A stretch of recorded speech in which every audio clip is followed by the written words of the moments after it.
all we came to be happy again.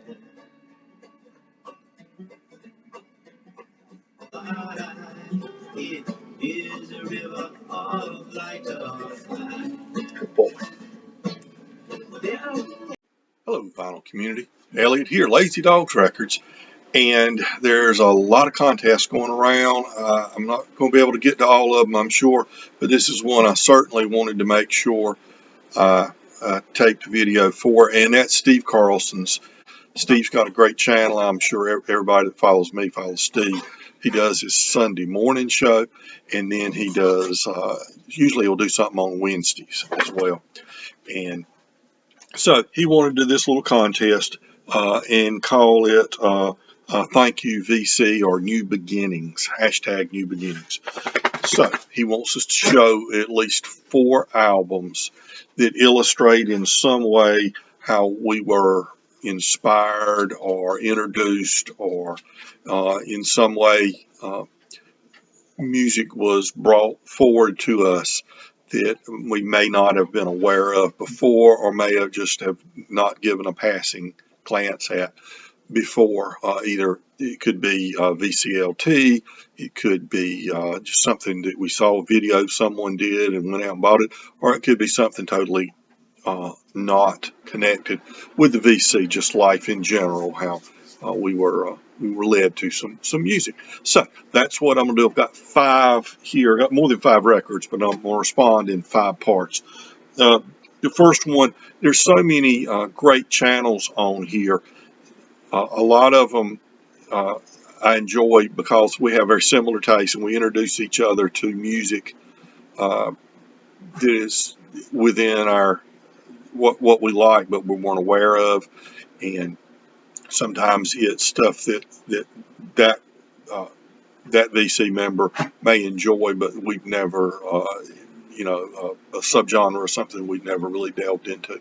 I think of channels like Randy Nelson's and Randy Weaver's, and John at Digital Gramophone, folks like that. And I know I'm leaving out a bunch, but that's just first few that pop into my head. I got a VCLT from Randy Weaver, something I probably never would have purchased until I was introduced to it by Randy and some others. Psych rock is something that just kind of, I enjoy hearing about it, and I guess it's kind of interrelated with garage rock and things like that. So I have some interest in it and like the sounds of some of it.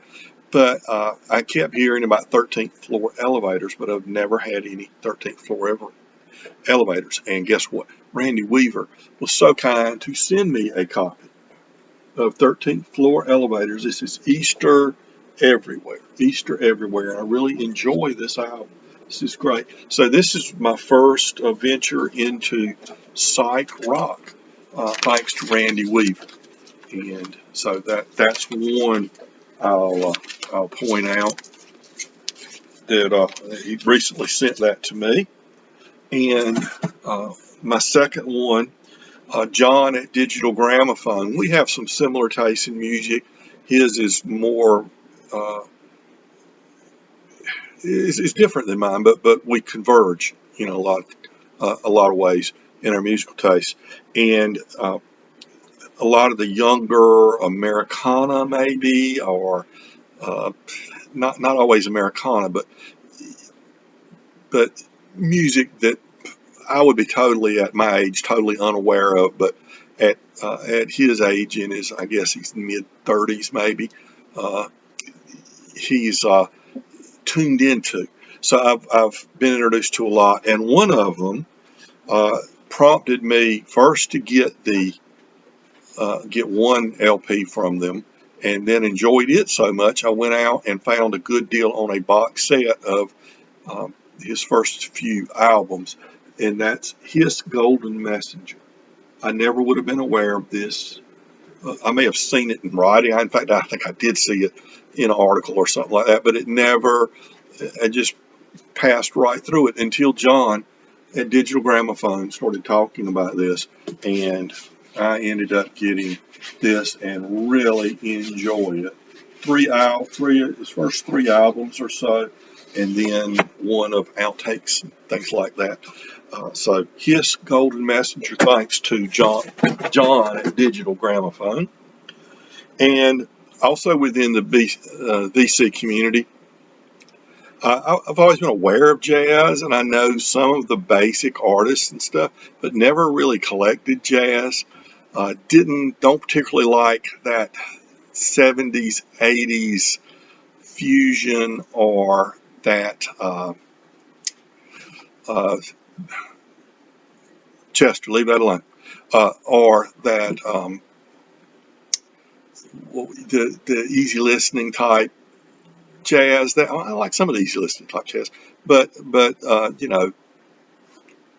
Chuck Mangione, it's okay, but it's just not my bag. But so the various members of the vinyl community, being such great lovers of jazz, have inspired me to go out in search of what in jazz I do like.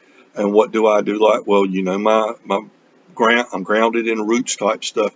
So I love that early jazz, the Dixieland and the stuff that Louis Armstrong and folks like that were doing, Ella Fitzgerald and stuff like that.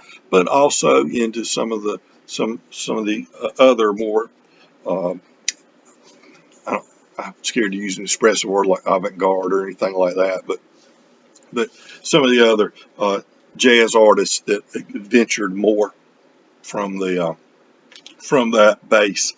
So people in the vinyl community like Sherv, Julius Jabbar out in LA, love his videos and his take on so much jazz and world music.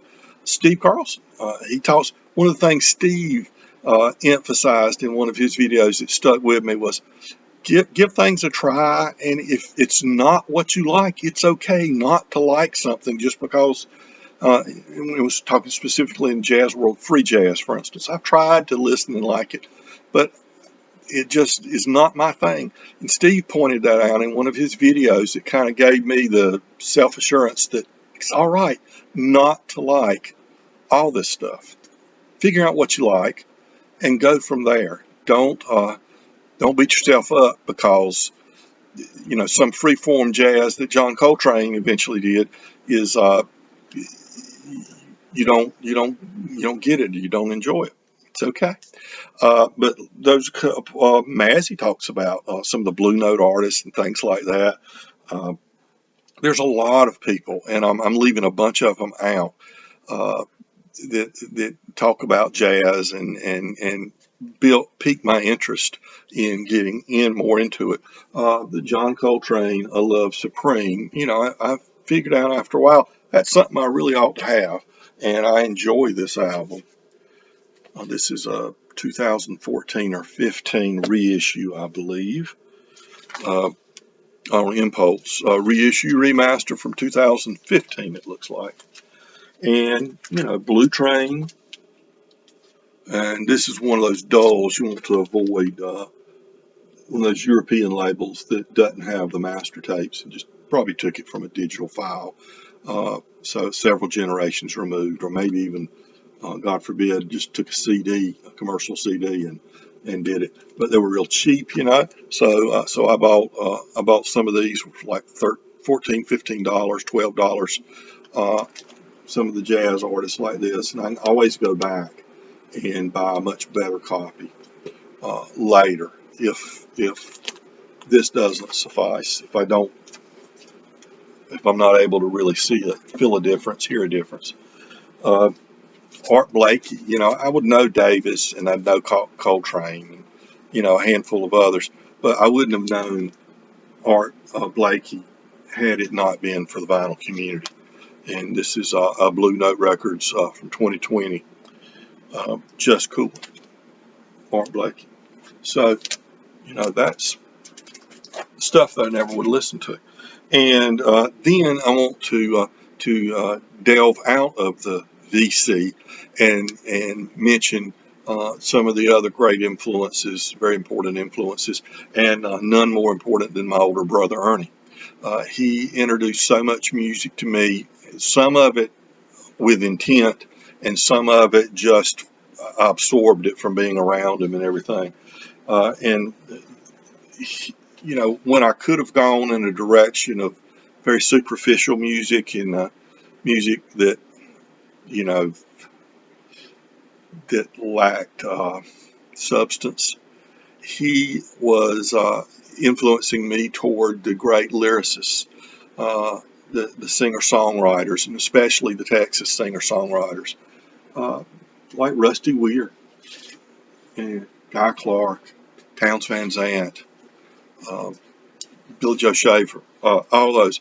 My brother led me to those, and I was just talking to my brother on the phone. We try to talk at least once a week on Sundays.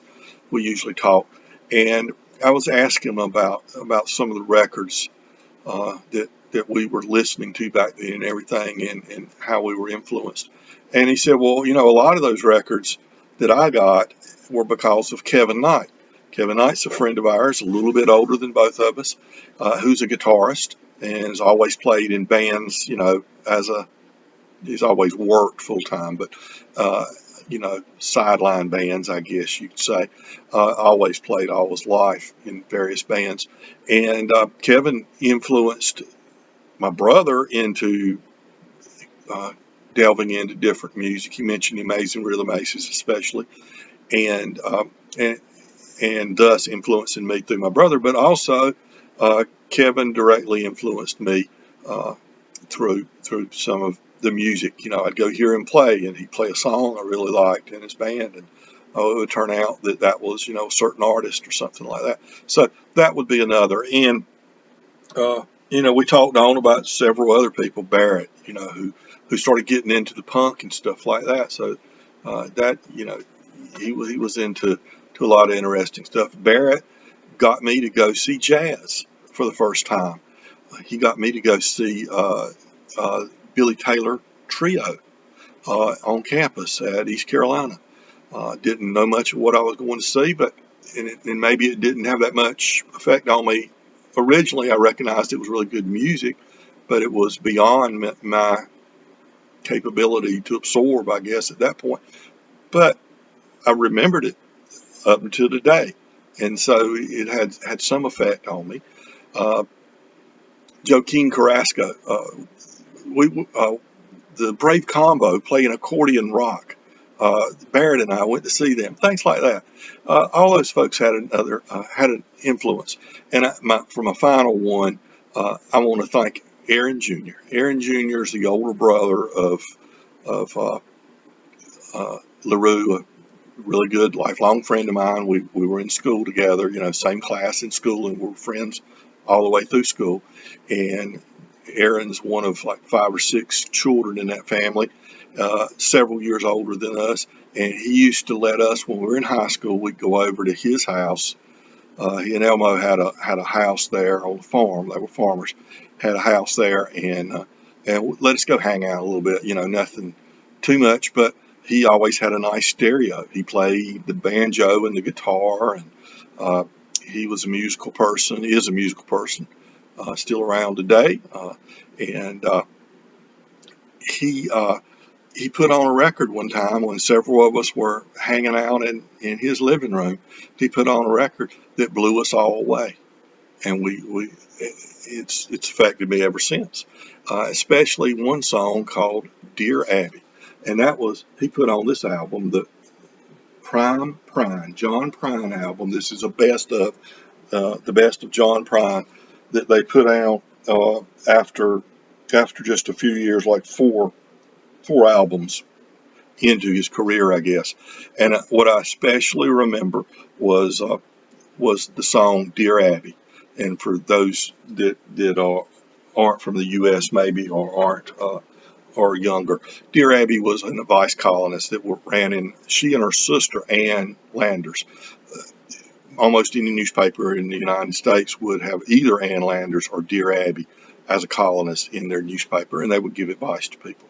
And it's a funny little song, and that caught our ear, and all of us would, Aaron, put that one back on, put that back on, and we'd get them to play it multiple times for us. We loved it, and of course, I had to go out and buy that first album, and in fact, that's the album I just showed you that I went out and bought right in 1970 75, 76, something like that. And from then on, I've been a devout John Prine fan. So that's thanks to Aaron Jr. letting us go hang out at his place a little bit and playing us some of his albums. So there it is. There's my New Beginnings entry into Steve Carlson's contest.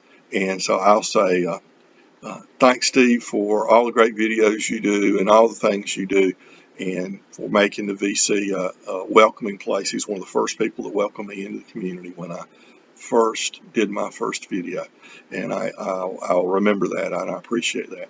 So everybody, take care. Remember, be kind to your neighbor.